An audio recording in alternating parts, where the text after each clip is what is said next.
নমস্কার, আমি নবনীতা। আমার এই ব্লগটিতে আপনাদের অনেক অনেক স্বাগত। তো আজকেও আমরা বেরিয়ে পড়েছি, আর আজকে আমরা কিন্তু কোথাও যাওয়ার উদ্দেশ্যে বেরোইনি। আজকে আমরা বেরিয়েছি সাপ্তাহিক বাজার করার জন্য। রবিবার দিনটা আমরা চেষ্টা করি সকালবেলায় বাকি বাজারগুলো সেরে নেওয়ার, কারণ সন্ধ্যাবেলাটা আমরা কোথাও বেড়াতে গেলে সেখানে যাই, কিংবা মাছের বাজার করতে এলে এই যে মেরিনা বিচ আছে এখানেই আসি। মেরিনা বিচটা আমাদের বাড়ি থেকে অনেকটাই দূর, হাফ অ্যান আওয়ার মতো লাগে আসতে। তো এখন আমরা আছি চেন্নাইয়ের যে বিখ্যাত মেরিনা বিচ সেখানে, আর এই মেরিনা বিচেই আগে ছিল মাছের বাজারটা। এই যে রাস্তা দেখছেন, এই রাস্তার যে লেফট সাইডের পুরোটাই ছিল লম্বা করে মাছের বাজার।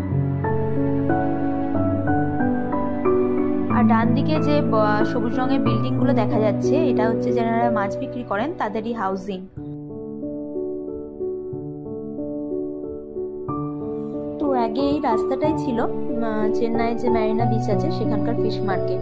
এখনো আপনারা ডান দিকটা লক্ষ্য করলে বুঝতে পারবেন যে এখনো হয়তো অনেকেই বিক্রি করছেন মাছ। আর যে লেফট সাইডটা, আমরা বিচের ধার দিয়েই যাচ্ছি, পাশেই সমুদ্র।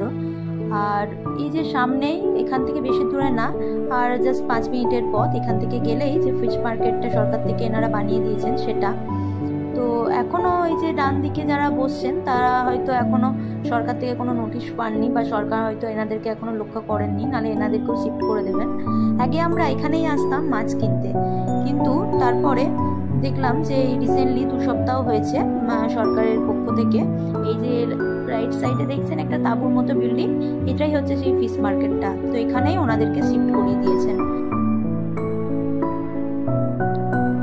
আমরা আগের সপ্তাহ এসেছিলাম এখানে মাছ কিনতে, আর এটা নিয়ে দ্বিতীয়বার আমরা এখানে আসছি। তো ফিশ মার্কেটটা মেরিনা বিচ থেকে বেশি দূর নয়, মেরিনা বিচের কাছেই বলতে পারেন, মেরিনা বিচের মধ্যেই। ভেতরটা ভীষণই স্পেশিয়াস, আর অনেকগুলো স্টলের ব্যবস্থা আছে। বিভিন্ন স্টলে বসে এনারা মাছ বিক্রি করতে পারবেন। প্রত্যেককেই একটা করে স্টল এখানে দেওয়া হয়েছিল, যেটা আগের বার এসে আমরা দেখেছিলাম যে সবাই স্টলেই মাছ বিক্রি করছিলেন, কেউ বাইরে বসেছিলেন না। আর এর জন্য যে পার্কিং এরিয়াটা এখানকার বেশ ফাঁকাই ছিল, তার জন্য আমাদেরকে গাড়ি পার্ক করতে কোনো অসুবিধা পেতে হয়নি।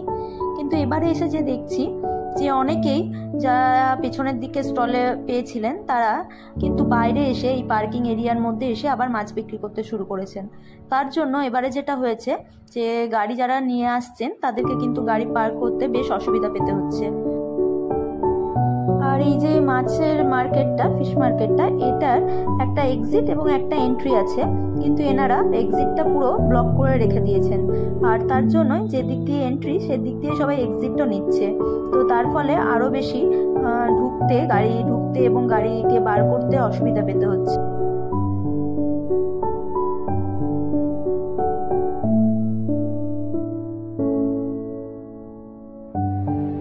আরেকটা ব্যাপার হলো, এখানে যারা মাছ বিক্রি করেন তারা কিন্তু বেশিরভাগই হলেন মহিলা, এবং এনাদের হাজবেন্ডরা হলেন অটো চালক। তো তারা সেই অটোগুলো এনে এখানেই পার্ক করে রেখে দিচ্ছেন। তো তার ফলে যারা মাছ কিনতে গাড়ি নিয়ে আসছেন তাদের কিন্তু পার্কিং পেতে বেশ অসুবিধা হচ্ছে। তো প্রায় 5 মিনিট ওয়েট করার পর আমরাও পার্কিং পেয়ে গেছি। তো আমাদের গাড়িটাও আমরা পার্ক করে দিয়েছি।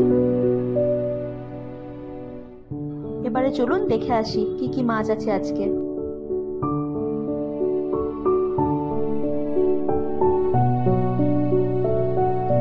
ওই দেখুন সামনেই বিক্রি করছে শুটকি মাছ। এখানে কিন্তু প্রচুর শুটকি মাছ বিক্রি করে। আমি যেহেতু শুটকি মাছ খাই না, তো কখন ট্রাই করা হয়নি শুটকি মাছটা। আর এখানে সামুদ্রিক মাছ প্রায় সবকিছুই পাওয়া যায়, তার মধ্যে বেশিরভাগই নাম আমি জানি না, আর যেগুলো চিনি সেগুলো পমফ্রেট আর চিংড়ি, আর কিছু কিছু মাছ যেমন সাঙ্কারা, এগুলি আমি চিনি। আর এখানকার বেশিরভাগই সামুদ্রিক মাছ আমার অচেনা, কিছু কিছু তো নাম আমি জানি আর কিছু কিছু নামও জানি না। তো এরকম হয়েছে অনেকবার যে আমরা এখানে এসে যে কি মাছ খাবো বুঝতে পারছি না, তো সেই সময় এনারাই রেকমেন্ড করেছেন আমাদেরকে যে মাছটা নিয়ে যান, খেতে ভালো হবে। তো নিয়ে গেছি। সেরকমই একটা মাছ হচ্ছে সাঙ্কারা, লাল রঙের। তো সেটা খেতে বেশ টেস্টি, অনেকটা আমাদের রুইয়ের মতনই মিষ্টি। আর এখানে কিন্তু বেশ বড় বড় গলদা চিংড়ি আর বড় বড় সামুদ্রিক কাঁকড়াও পাওয়া যায়। গলদা চিংড়িটা আমরা বহুবারই নিয়ে যাই, খাই, কিন্তু সামুদ্রিক কাঁকড়াটা আমরা কখনোই ট্রাই করিনি, যেহেতু আদ্রিক আছে। তো সামুদ্রিক কাঁকড়া আমাদের খেতে ভয় করে, যে কোনো রকম কোনো অ্যালার্জি প্রবলেম যদি হয়ে যায় সেটা থেকে। একটু ইচ্ছা আছে একবার নিয়ে যাব এবং বেশ ঝাল ঝাল করে রান্না করব।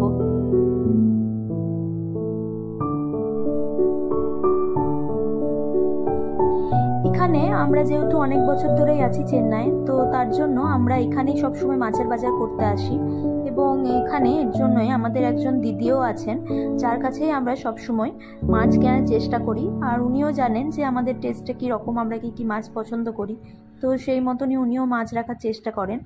আর আমরা যেহেতু আদ্রিক আছে, তো সামুদ্রিক মাছটা তার জন্য কমই খাই এবং চেষ্টা করি প্রত্যেক সপ্তাহে একটু রুই বা কাতলা নিয়ে যাওয়ার।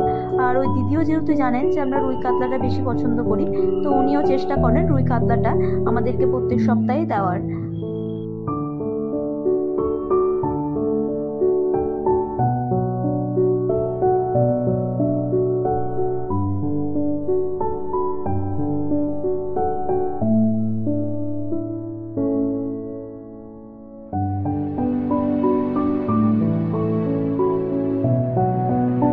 যে সপ্তাহে আমরা রুই কাতলা পাই না, সেই সপ্তাহে এখানকার যে সামুদ্রিক মাছ তার মধ্যে সাঙ্কারা এবং বাঞ্জারাম, এই দুটো মাছই নিয়ে যাওয়ার চেষ্টা করি।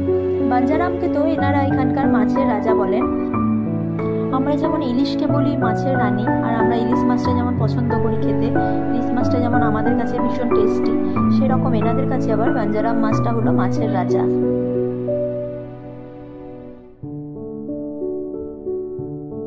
বাঞ্জারামের দামও কিন্তু ভালোই হয়, আমাদের যেমন ইলিশ মাছটা অনেকটাই কস্টলি হয়, বাঞ্জারামটা বেশ অনেকটাই কস্টলি মাছ।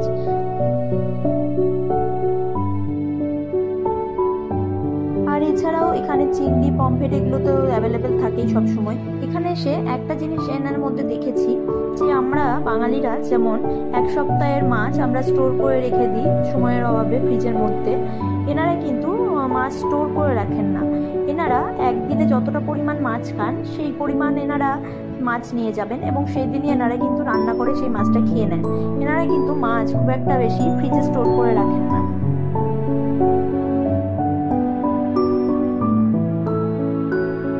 চলুন, এক সপ্তাহের মাছ আমাদের নেওয়া হয়ে গেছে, এবার বাড়ি গিয়ে এগুলো ধুয়ে ফ্রিজে ভরে রাখতে হবে, ব্যাস এক সপ্তাহের মতো শান্তি। এবার আমরা রওনা দিই বাড়ির উদ্দেশ্যে। চলুন তাহলে আজকের মতো এখানেই শেষ করলাম। এই ভিডিওটি কেমন লাগলো অবশ্যই জানাবেন এবং ভালো লাগলে অবশ্যই আমার চ্যানেলটি সাবস্ক্রাইব করে দেবেন।